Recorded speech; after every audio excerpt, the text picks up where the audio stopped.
Beautiful boxing fans, it is official. We talked about this fight last week, but it wasn't official, but now it is. Sebastian Fundora, the towering inferno, the WBC 154-pound champion of the world, one of the scariest men in boxing. The man is making a quick turnaround. You love to see it. You love to see it from the PBC. Finally, give us some activity. The man will be fighting one time. He will be fighting Keith Thurman, the former 147-pound champion of the world. Listen. This is a guaranteed fight of the year candidate heading your way in Las Vegas. I am telling you guys, there is absolutely no chance. There's absolutely no chance that this fight ends up being boring. No chance whatsoever. And listen, I can't guarantee you who wins this fight, even though I'm about to tell you who I believe will win this fight. But one thing I guarantee you, this will be one of the greatest 154-pound fights in our modern era. I promise you.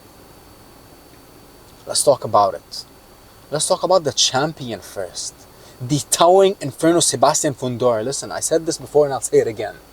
Imagine this. Imagine fighting someone who's 27 years old, who's 6'7", who got deadly knockout power in both hands, who can fight on the outside and on the inside, who got an iron chin, who got the heart of a lion, and to make matters worse, who's a southpaw. That is what you're dealing with when you're fighting the towering inferno, the man with the most badass name in boxing, Sebastian Fundora. And listen, if you're not a fan of Sebastian Fundora with everything that I just told you, the man just got accepted to Harvard to become an engineer. I mean, what? What more do you want to become a fan of this man? I love Sebastian Fundora. The man is my age. And I love absolutely everything about him. And listen. The man is slowly but surely building up an unbelievable resume. Unbelievable resume. And the man is only getting better. The man is only getting stronger. And the man is only getting smarter inside and outside the ring. And that is why he got accepted to Harvard now. No, I'm not sure if he's going to actually go to Harvard, but he got accepted. That's all that matters. I don't care if he goes or not. But listen, Sebastian Fundora got accepted to Harvard. That's all you need to know. Whether he continues and goes on to become an engineer or not, listen, the man got accepted and that's all that matters. The man is a Harvard student. The man is a superstar in the making. And the man is your 154-pound champion of the world. And the man is, in my opinion, might just be the best super welterweight fighter on earth right now. The man is young, he's hungry, he's starving, he's intelligent. Look at his family, look at his training camp. The man lives in a farm with his coach, his dad, with his sister, the undisputed female champion of the world, Gabriela Fundora, the fellow tall, powerful, deadly puncher. And listen, both of them, Sebastian and Gabriela, both brother and sister, they are both pound for pound level talents. No question in my mind. Now, let's talk about it. He's gonna be fighting Keith Thurman. Everybody loves Keith Thurman. We all love Keith Thurman. I love Keith Thurman. I'm sure that you love Keith Thurman also.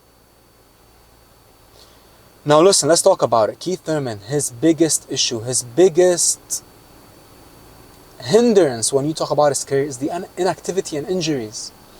Keith Thurman, a healthy Keith Thurman, oh my God, the man might very well be unstoppable. Now let's talk about it. Let me tell you this.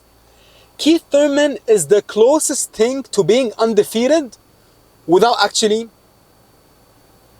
being undefeated. Hear me out. The man got only one loss in his incredible resume.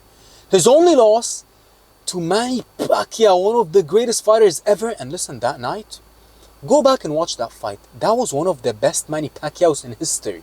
I don't know what the man was on that night. I mean, I love Manny Pacquiao. Manny Pacquiao was one of my favorite fighters ever.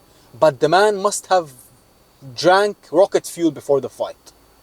Because the man looked like an absolute machine gun at 41 years old. What was he, 40 or 41? I believe he was 41 years old in that fight. Listen, Keith Thurman, unfortunately for him, he fought the best Manny Pacquiao I have ever seen. And the fight was this close. This close, listen.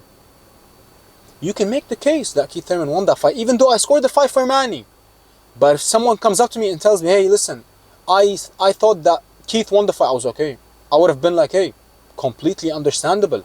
Because it was such a close fight, and that knockdown won Manny the fight. And even, there was a judge who scored the fight to Keith Thurman, even though Keith Thurman got dropped in that fight. That's how, I mean, it was, without a doubt, one of the greatest fights of all time. I mean, look at the fight on YouTube. It got like, I don't know how many million views. It got like 30 million views or some crazy number. Why? Because it was simply one of the greatest fights you will ever see. Non-stop action, high octane, high volume, high pressure fight from the very first second to the very... From the very first second to the very last second. Love Keith Thurman, but the man is not active. And the man fought Brock Jarvis in his last fight. Brock Jarvis is not even world level. He's not even formerly world level. He's not even British level. He's not even European level. The man is Australian level at best. And that is why he got absolutely annihilated by Liam Paro in like 2 minutes, and got absolutely annihilated by Keith Thurman in like 7 minutes. Now, can Keith Thurman win this fight? Of course he can. The man is elite. Even though Keith might very well be past his prime, but the man is still elite. The man is still a monster. The man is still a dog. But who do I think will win? I think that Sebastian Fundora is simply unstoppable right now. The man, I can definitely be proven wrong. I can definitely be proven wrong by Keith Thurman. Don't get me wrong. But oh my God, Keith Thurman is in a world of trouble. Now, how can Keith Thurman win this fight? How can he give Fundora? He will give Fundora problems. And I'll tell you how. With his lateral movement. Nobody has better lateral movement in the 154 pound division right now than Keith Thurman. And I believe that if Keith would have fought Tim Tszyu last year, I believe he would have knocked out Tim Tszyu. Even when the fight got announced, I was like, you know what? Tim Tszyu's getting knocked out in this fight, no question. But Tim Tszyu went from one buzzsaw to the other. Went to Fundora, got destroyed. Went to Bakram, got destroyed. Went to Fundora again, got annihilated in 6 rounds, 7 rounds. And just to be like quick thought on this, I believe that Tim Tszyu is completely shot now. I don't believe that the man is the same fighter. Unfortunately, I love Tim Tszyu, but getting back to this fight, unbelievable matchup. Oh my God, unbelievable fight. Listen. Keith Thurman cannot be on the outside and cannot be on the inside. On the inside, he's going to get eaten alive by the uppercuts. He's going to get his facial structure changed. He's going to get his face rearranged by the uppercuts of Sebastian Fundora, the lead and the back uppercut, just like Erickson Lubin. And if he stays on the outside, he's going to get his head jabbed off and probably knocked out. Pick your poison with Fundora. You're either going to get annihilated and knocked out on the inside with the uppercuts, or you're either going to get knocked out with the 1-2 on the outside and peppered with the jabs.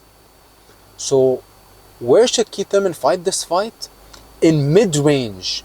In mid-range and going from side to side. You can't fight in mid-range with your feet being flat. 2 things he gotta do in this fight and he can win. But he can only do those 2 things for so long. Without the buzzsaw, without one of my favorite fighters catching up to him and knocking him out. He gotta fight from side to side laterally, and he gotta be in the mid-range, and he gotta stay up the ropes. He gotta stay off the ropes or else he's done. As they say, he would be cooked.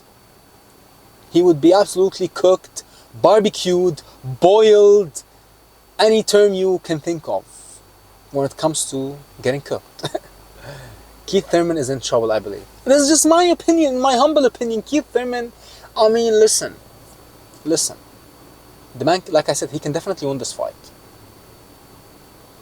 But for how long can he actually maintain what I just said?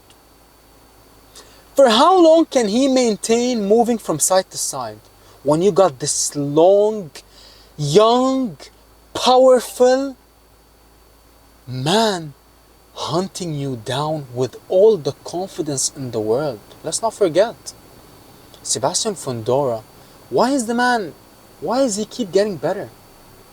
Well, of course he's young and improving, but the man is a champion now. And ever since Sebastian became a champion, there's something about him. And listen to this. What's most impressive about Sebastian, he became a champion straight after getting knocked out. He got knocked out by Mendoza, took over a year off, came back in his comeback fight, short notice versus Tim Tszyu for 2 championship belts. He was a 5-1 underdog, defied all odds, and I picked him. Beat Tim Tszyu. A lot of people said, oh, he beat Tim Tszyu because Tim Tszyu wasn't prepared for him. What about Sebastian? He was coming back from a violent knockout, his first loss. All I'm saying is this, beautiful boxing fans. I believe that Keith Thurman is a legend, but Keith Thurman is in trouble. And I believe he's not in trouble because he is way past his prime. He's simply in trouble because he's going up against someone who I believe will go on to become a legend in the sport, will go on to become an all-time great in the sport. And remember his name, ladies and gentlemen. Sebastian, the towering inferno Fundora, the man with the most badass nickname in the sport of boxing.